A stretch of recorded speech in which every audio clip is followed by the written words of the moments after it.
Well, you know what? We should do some Hey everyone, welcome to Words Falling from the Sky in the Present Moment, the good news from Sedona. This particular edition of the good news is called Discovery of a Sense of Peace. And this show, along with actually all of our shows, explore the 6 attributes of the Heart Sutra through images that reflect the sacred inner journey of the soul. This is accomplished by cultivating the 6 attributes of patience, generosity, joyful effort, compassion, self-discipline, and perfect wisdom. And this practice is dedicated to all living beings. And you will see all these 6 attributes in the paintings if you can locate them. So it's a way to look and discover into the odd some of these attributes. So, words falling from the sky in the present moment, the good news from Sedona. All the adults are trained in telepathy, where all the children are indigo, and each and every yard has a personal vortex of spiritual energy which they would love to share with you if you get close to people, because they love their vortexes. And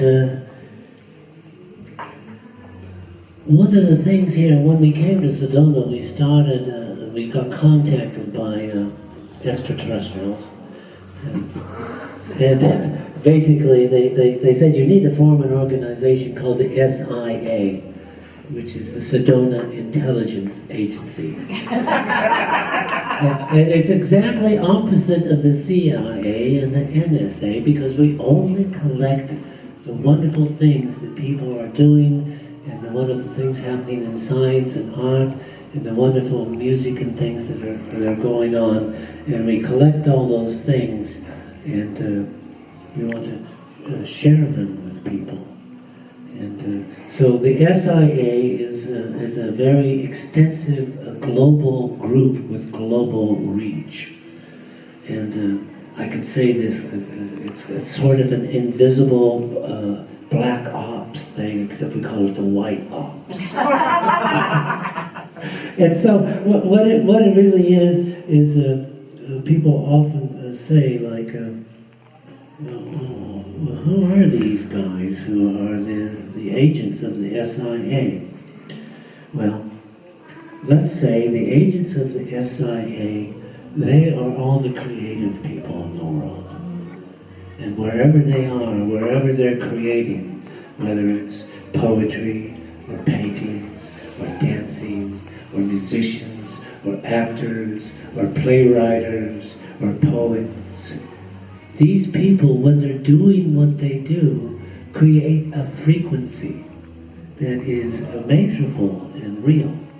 And that frequency goes out. It goes out into the world, and it touches all the other creative people. And they all know that there's this energy of creativity that is binding us all together into the oneness of what I call nature's heart. Because nature is the core of all these things, and the core of us, and the core of what we do and who we are. So, how do my agents get their inspiration? Well, there's a little story that goes with this. In 2012, which we all know is a very important cosmological year, according to the Mayans, and to the stars, and to the galaxies, and to the alignments of the planets, and all the energies that are coming from the center of our galaxy. Well, when that was going on, we were contemplating it very completely. And what happened was, one night we're out sitting on our porch, we're having some wine, and this over there behind Thunder Mountain, there's a blue glow. And started to like the sky, and then it moved, and it moved around, and it came around coffee pot, which is what they call the falcon. It came around the falcon, Horus there, and swooshed through the valley. It was this huge blue aura. One of my friends actually got a video of it, which is amazing. It's on YouTube. If you look up Blue Star, you might be able to see it. It was filmed right here in Sedona. Well, short the story. It came and it landed, hovered right above our patio. And then this light came out of it, and it was beaming energy down onto our picnic table. And, well, you know, like, let's sit down, so don't freak out, it's going to be okay. The whole thing's over, and there's a package on the table. It's all gift wrapped, like a little birthday package, and on it is written, in English, this is very encouraging, open and read the instructions. This is for you and your new group, the SIA. So what happens is, we open it up, and it says, well, just turn it on, and what it does, there's an on switch and an off switch and two dials. One dial is, turn it on, turn the one dial on. And what it does, it goes out at night, every night. This is one of the things the SIA does that the CIA does without your permission. We take all your dreams, every single one, and we run them through this very sophisticated off-planet technology, and all those dreams then are transmitted to all the artists and creative people, and they take those dreams and they ground them into their creative projects, so that there's more. The dreams specifically have to be about how to make the world a better place through art, through music, through all the forms of creativity. And so that's how our agents get their information and all their energy to work with, and they're doing a very good job, because we know that the world is still here and hasn't gone into complete collapse yet. Which we're very excited about that. These people, they're the creatives, and they're out there, and many of them are you. And anyone can step into this role. We all have the creative in us. It just needs to be accessed and activated. And that's what our purposes are here. So we always talk about art, science, and nature. And over the months and years that I've been talking about it now, it gets a little bit clearer to me. It's a very broad subject, so I try to explain it so other people might get a grasp of it. And what I started to do most recently was, well, I'm going to look up the word art and see just exactly where's, you know, language, written language is not that old. It's a couple, 3,000 years old or something like that. But the idea is, you look up the word art, and what you find out is the word art didn't get really used until the 1660s, after the Renaissance. And it meant, the definition of the artist was the wisest minds with the skills and methods to convey wisdom. And this gets into the art contact. And the general thing that I'm going to describe here is there's two kinds of art. There's inner art and there's outer art. And the inner art is the oldest of the art. And it started in archaic times, in the caves, when people had experiences and visions and dreams of what was going on inside their psychological mind. Like, this world is so much to discover and learn, and we need, and so their symbolist art started by drawing in the caves. The oldest art we know comes from the caves, 50,000, 60,000, 70,000 years ago. And it certainly probably goes back further, but we haven't discovered it. And the outer art is about the people who paint the picture, that looks like what you see. It's the beauty of nature. And they're both very valid forms of art. Let's not put one down or one above the other, but they're about what's on the outside. And symbolist art is about what's on the inside. And it also is about, because it is that, and it is that discipline, what is discovered in the inside is recorded in symbols. And the original artists were recording symbolically the information that created civilizations and created understanding and depth of the human soul and psychology. So that art was in all the ancient civilizations. They passed them on to one another. And the oldest one that we find, which is really exciting, because it blows the mind of all the archaeologists in the world. And it's a little place called Göbekli Tepe. And it's in Turkey. And they discovered there, and there's a national, you can look it up on your National Geographic channel. They have a wonderful documentary. It goes back to 15,000 BC. Stone monuments inscribed with symbols that tell people what is going on for future generations and for future civilizations. And the amazing thing about this is it's huge. It's like 60 football fields, and they covered it all with dirt completely. And from people to discover it. It was only discovered just, I think, 2010 or 11, and then it's slowly being uncovered. But they're the oldest we've found that had the inscription of the symbols for passing on knowledge, and it was passed on. They found other sites at 8,000, 7,000, 6,000 BC that have the same information that was in Göbekli Tepe, which is on the border of Turkey, between Turkey and Syria, and we're praying that they don't destroy it. But the Egyptians, the Minoans, the Grecians, the Babylonians, all through time, they passed on this information through the symbols that was there. Now, information and symbols, that could mean science now, couldn't it? But information and symbols also means art, because that's how the information is passed along. And that's why art is so important, not just then, but today too. Art, the information that was contained in art was passed along through the symbolist school of art, is how we retain knowledge in this world, because it stays. It's beautiful, it contains knowledge, and we look at it and we learn from it. And so this is how we tie together art, science, and nature. Because if we go a little further on here, I'll move into and I'm a symbolist too.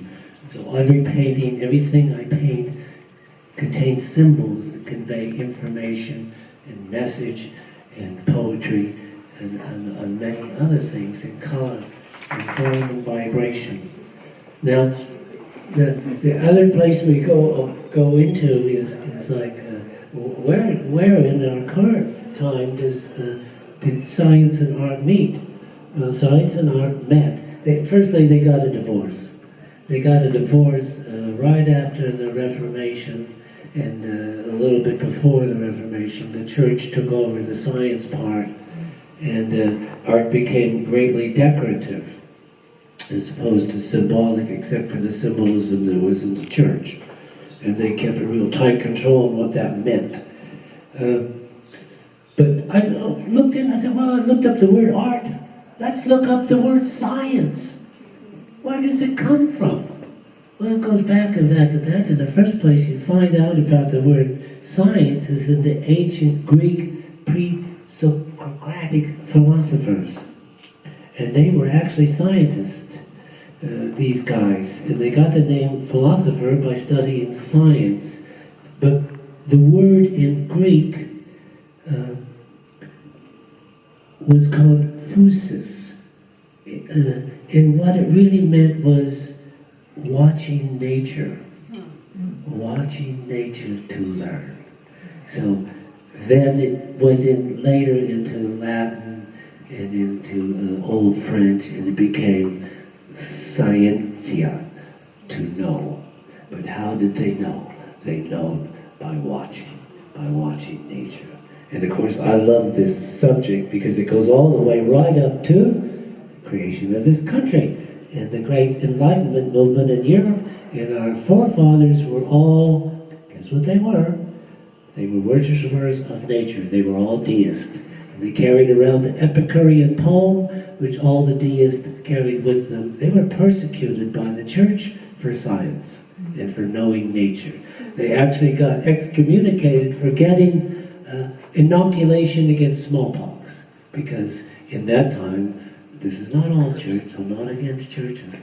This is about the time of the church of the founding fathers, where if you were not allowing God to punish you with the sickness by getting an inoculation, you're out. And we don't realize that's how hard it was, but it was.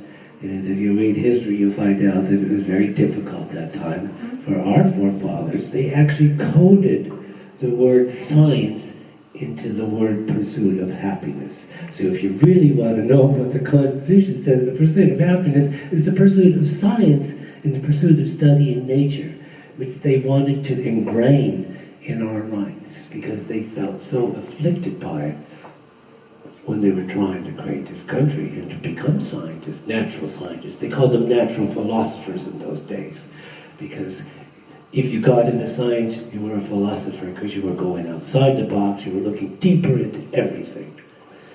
And that's why we pull science, art, and nature together, because there's this beautiful triangle that, nobody has ever pointed it out to me. I had to discover it by talking for 102 First Fridays and looking into it each more and more. And so we love science, and the good news comes from science. There's all this incredible stuff about the invisible and the visible, and the invisible is becoming visible through science. And then we have all these moral questions that all come up with it, like, the precision medicine. Well, we all believe in precision medicine. That's where they know exactly what to do to what. And they see it, and they know how to do it, and they know exactly what they're doing, which is not what medicine used to be. It was like trial and error. And there's that wonderful TV show I've never watched, it's called the Medicine of the 1800s. They show how horrific that was, with no anesthesia or anything. Then there's what I call the one that is really kind of we all need to watch. It's called the CRISPR-Cas9. And it is the way that we now found an incredibly easy technique for what they call genetic engineering, for clipping and editing genetic material to create new genetic material. And it can be used for wonderful things for medicine and to eliminate genetic diseases, but it also can create any life form they want to now. And more than likely, from what we read, there's so many countries in the world that don't have any regulation, and they have all these super new technology that just happened in the last couple of years. It's become a really explosion in science, and we know that people will probably use it for not such good things. But we hope that they use it for good things. But it's amazing that we are now down there in the invisible world. We can manipulate who we are and who anything is. Any platform, any animal. They're already doing it to mice, of course. So what we want to think about is all the positive things, and to make sure that our governments are monitoring this. It's really important. And then my favorite other subject of the invisible world is the biome. We all know, if you don't know what the biome is, the biome is in your body. There are roughly 10 trillion cells. And outside and in your body and around your body are 10 times that many of the microorganisms, bacteria, viruses, these things that we're the minority. And we didn't even know they existed until the 1900s. We first discovered it, and then we could never see one until like later on, and then finally now we've been able to see a virus and all these things, and what they've discovered is that this cloud of life that we live in, that is invisible, is controlling us more than we think. And they really are interested in finding out why we're not in control and they are. They've been around for billions of years, and we have evolved with them, but they were here first. So they are also the grandfathered in life forms on the planet. So what's really interesting is why there is now a global Bionome project. And that's because they really we need to understand the Bionome just like we need to understand all the asteroids that go by us every day and watch for them. Because something goes wrong with the Bionome and we're gone. And we don't even know about it that much. Here's a good one. This one I really like. This is total upper. Transformational science. It's called super microscopy. And what has happened? There's a Nobel Peace Prize was given for it just a few years ago. Well, you know what? Everybody knows what a microscope is, right? Well, what's happening with microscopes is the same thing that's happened with telescopes in the Hubble. They now have microscopes that can look like 10,000 times more than they used to. So they can actually, this is insane, but they can project on the wall here a life-size immune cell in real time, in motion, like a video, and watch it do what it does inside your body. And it's just phenomenal what they can do. They now are discovering these little details and the axons and the nerve endings of your brain that they never saw. They just saw little fuzzy things, where they're really, they call them, I can't think of the name what they call them now, but they're like a particular protein that look like little antennas. And there's every 160 nanometers, there's another little, I think they look like transmission towers. And they're about there's 10 little rings around each one, going up in circles, 10 little proteins. So they're really finding out stuff about us that, you know, they couldn't see before or know before because it wasn't visible. They couldn't look into it. And I think that is just exciting. I have a microscope. I love microscopes. I don't have one of those. But, you know, first we had, you know, the regular optical microscopes and then electron tunneling microscopes, and now they got microscopes, they call them fluorescing microscopes, and they fluoresce things and take thousands and thousands, and hundreds of thousands of pictures, and they compute them all together, and they get these live images of infinitely small things that we couldn't see before. And that's really exciting because those are the kinds of things that bring medicine forward and understanding forward about who we are.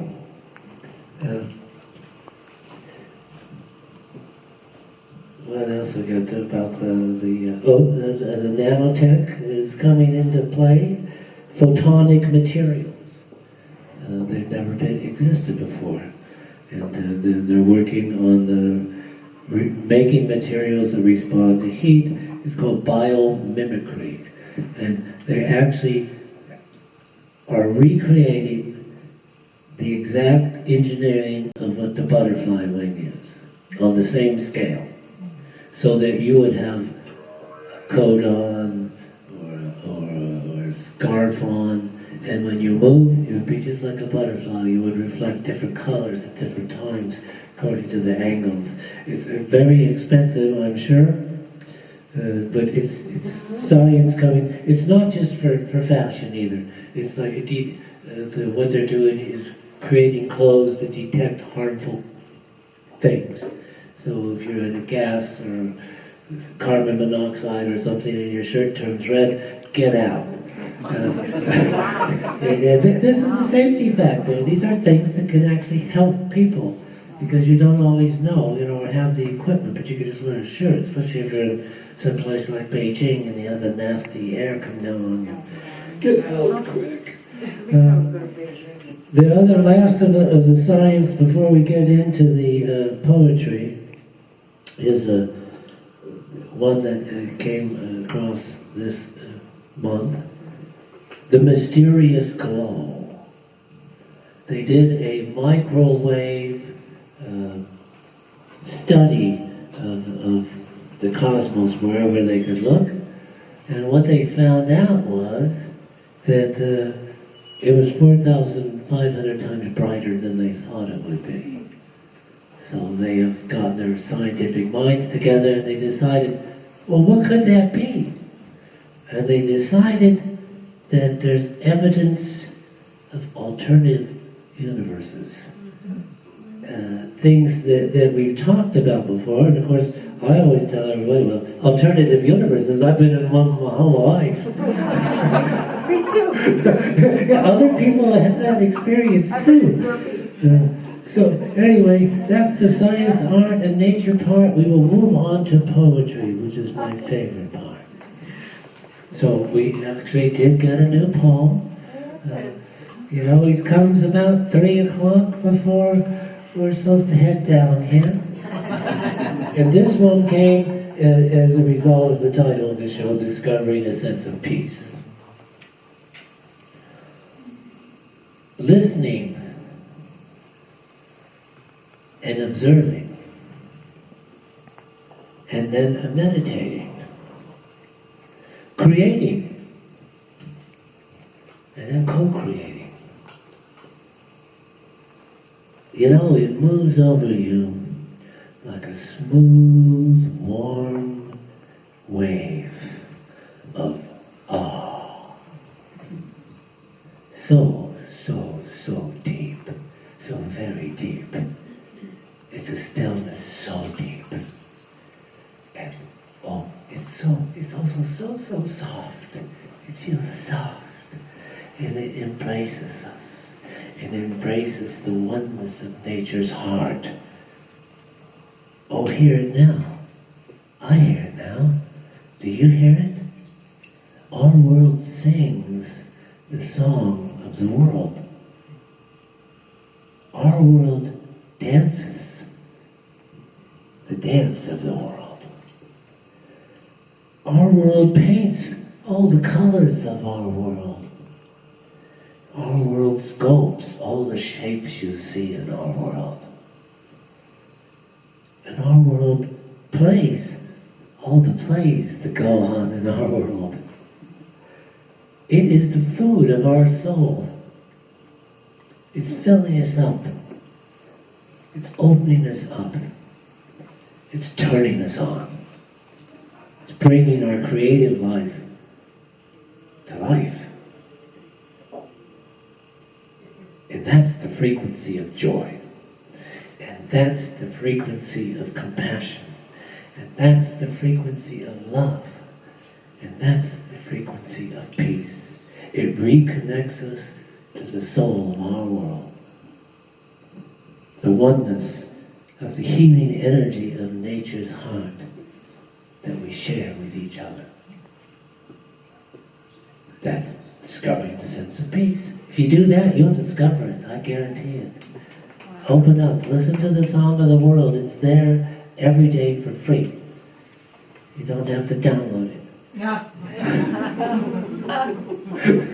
You can if you want to. I'm sure they're out there with it on electronics, but just step outside and look at what's going on. I'm going to move backward in time here.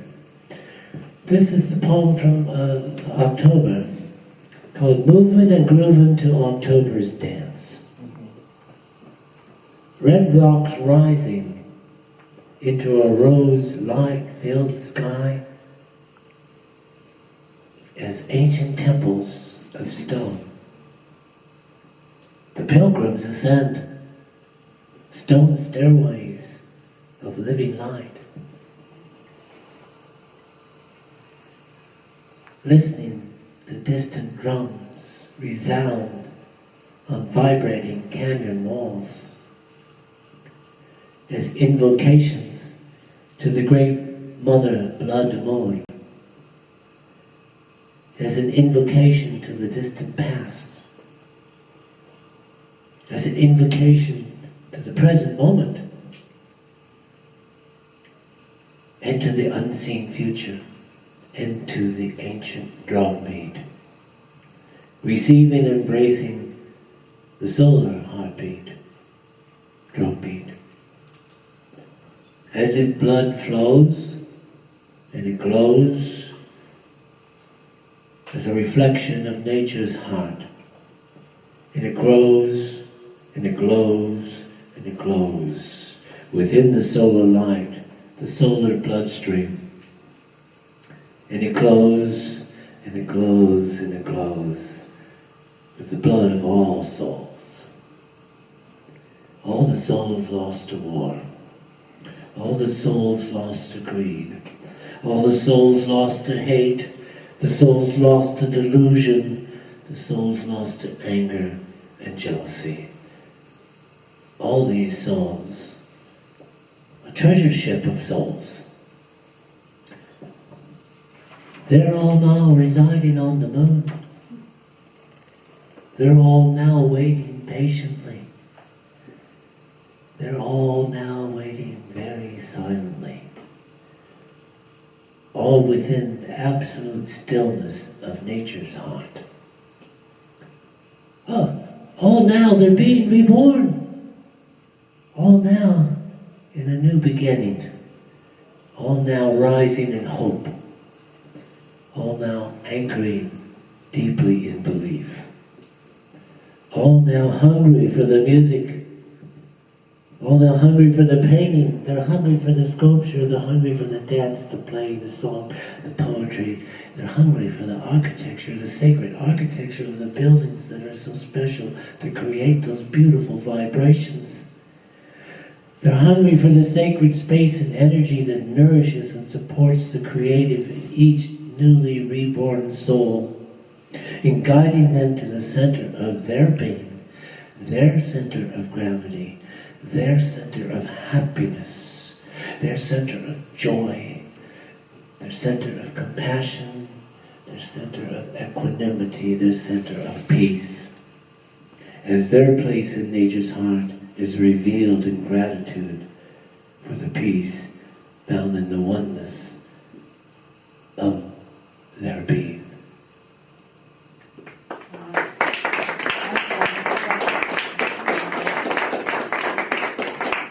Well, you know, we have this painting here about she holds time in her hands. Well, we're time traveling now. We're going back to September's poem. I've never done that way before, but it's kind of fun. Usually I can't find all the poems, so I can't do this, but today we were really together. This one came from the start of an article we read that we had up here for a science thing a number of months ago. And it was about the trees, because they did a survey of all the trees on the planet by taking people out to where the trees are really dense and having them count them individually in the square, whatever square they used to count. And so what we found out was that instead of 800 billion trees, there was 4.12 trillion trees. 2.41 trillion trees, that's what it was. Anyway, there's a lot more trees than we ever thought there were. The good news is that means there's 422 trees for each person who lives on Earth. We got a little bad news here. The bad news is you're losing 1.2 trees a year. So if you want to, you can take charge. Change the energy. Plant 2 trees. Plant 3 trees. You take care of somebody else. We can replant the planet with trees. It is not impossible. It just takes intention, because it's not that hard. It really isn't compared to some of the things they ask us to do today. So this poem came from the knowing about all the trees that we have here. It's called Listening to September's Song. 3 trillion singing trees. 3 trillion dancing trees. 3 trillion laughing trees. 8 times as many as we thought. 422 for each of you. All breathing and all living with joyous heartbeats. Their breath is your breath. This is the air we share, a gift from their hearts to us. They also were here long before us and made it okay for us. It's also a gift from nature's heart with equanimity. It means everybody gets it. Everybody gets to breathe the air. It's like, we could pollute it, but it's still there for us to breathe. Polluted part's our fault. The trees have given it to us in the purest of form. This is life. This is connectivity. This is how you see everything is connected together. This is interdependence. No, nothing could be here without everything else. It's a concept that I find difficult for people to understand. To not understand, I mean. This is the oneness. It is real. It is the great web of life that we participate in with gratitude and thankfulness. We are blessed each and every precious moment with the great song of creation.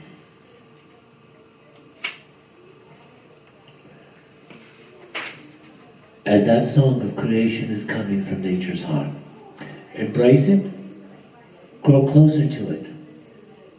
Share it with one another. There is the treasure.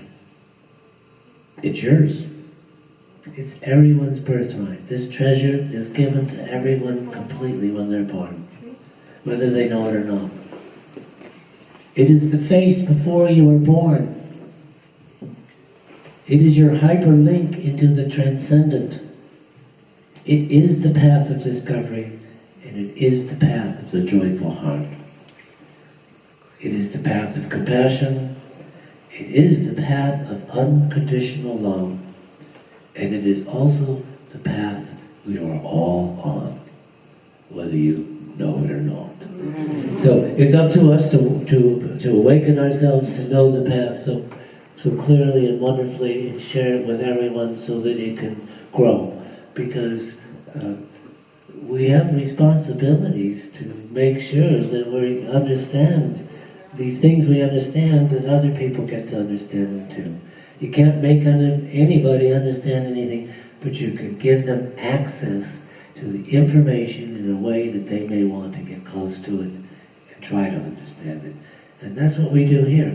That's what the whole journey is about.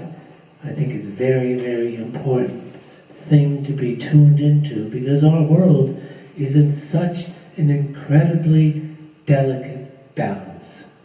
And I don't even think people get how delicate it is, but we always say here, your energy counts. Your peace, your happiness, your creativity, your compassion, your gentleness, your kindness, your generosity, your patience, all these things, just like creativity, create an energy, a frequency that goes out into the world and links up with all the other beings that are going into those spaces. And I always say, I know it sounds like a joke, but you wake up in the morning and the world's still there. You say, we did it again. There was enough joy and happiness and peace in the world to make it last another day. Because if you study science, it's not just us that can kill us. I think we're the most dangerous. But the other stuff is it does it without malice or anger or any of the negative emotions. It's just part of nature. The coming and the going of all life, which we understand as death and birth. So it's okay if that happens, but we don't want to do it to ourselves. I think we are a wonderful group of people in a wonderful species that can transcend the terrible ignorance that we've bred into the world through our own ignorance and through others' ignorance. But we all have to claim a little bit of it because it comes from our ancestors. And we do have a chance, though, in our new time, and I'm not saying it's a new age, but it is a new age of information and communication and interconnectedness and connectivity. So we find the closer we are to whoever it is that we're next to, we get to understand their happiness, their peace, their joy, their love, their beauty. But we also get to deal with all the other stuff, and that's where the lesson comes in. You don't get just one side of the coin. And so the work is seeing the beauty and promoting it and working on the things that are inharmonious and finding a way to make that better. Because that's how life evolves. And that's how we have evolved. We've learned how to make things better and better. I was talking with a lady earlier tonight, and I gave her some hope, because they've done this wonderful study, which I mentioned a number of times, but I'll mention it again.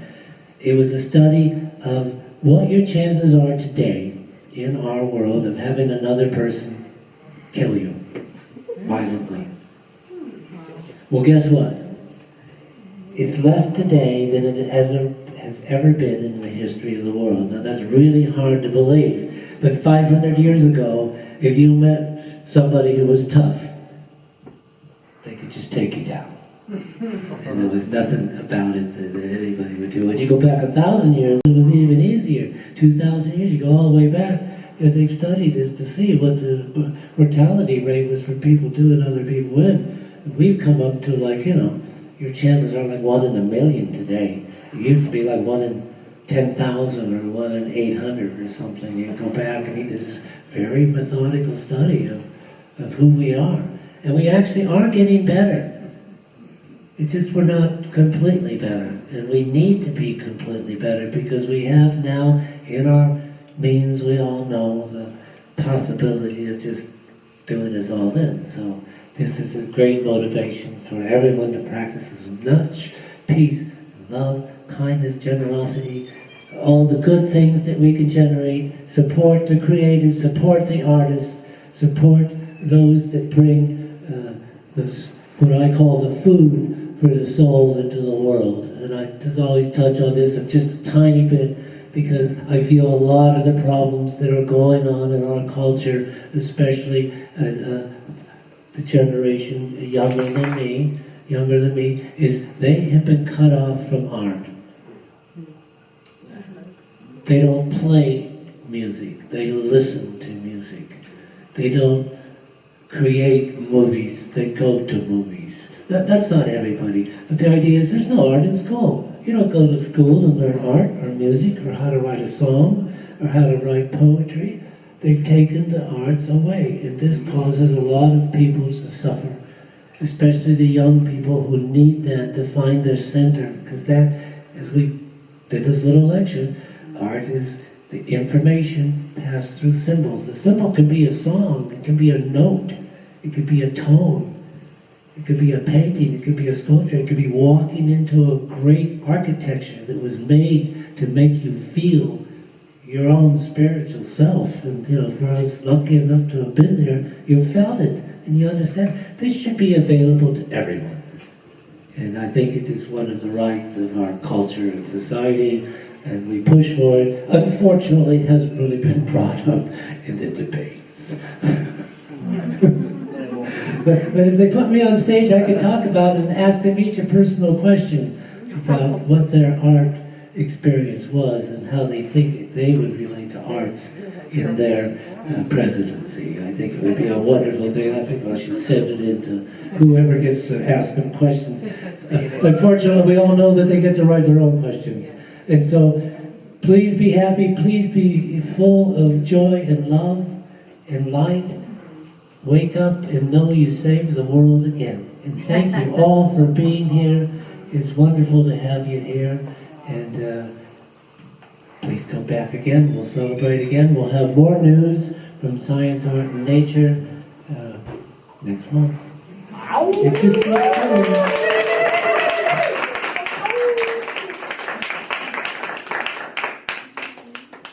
I got one more thing I can share with you. We have a new painting over there. You might have seen it. It was painted for the 2017 Zen calendar. It would be the cover. And it's kind of interesting because it was created by casting a divination, a Tibetan divination. And it came out, it's very scary because you cast it and it might come out something really bad, then you'd have to paint a painting that is dark. But this one came out It's a dice with 6 seed syllables on it. You throw it twice and you get 2 syllables and it tells you what's going to happen. This one is called The Nectar Rays of the Moon. Oh. And I thought, oh, that's good. Because we like the moon, as you can tell in the gallery. So the full reading was, the good moon appears, then, just as the rays of nectar, the moon essence illuminates the sky. Thus, accomplishment and peace and compassionate actions are assured. Enjoy. Oh. So cat, put it over there, the cat who brought that in, it's her reading, not mine. So there you go, that's the nose painting. Thank you again, it was wonderful to have you all here.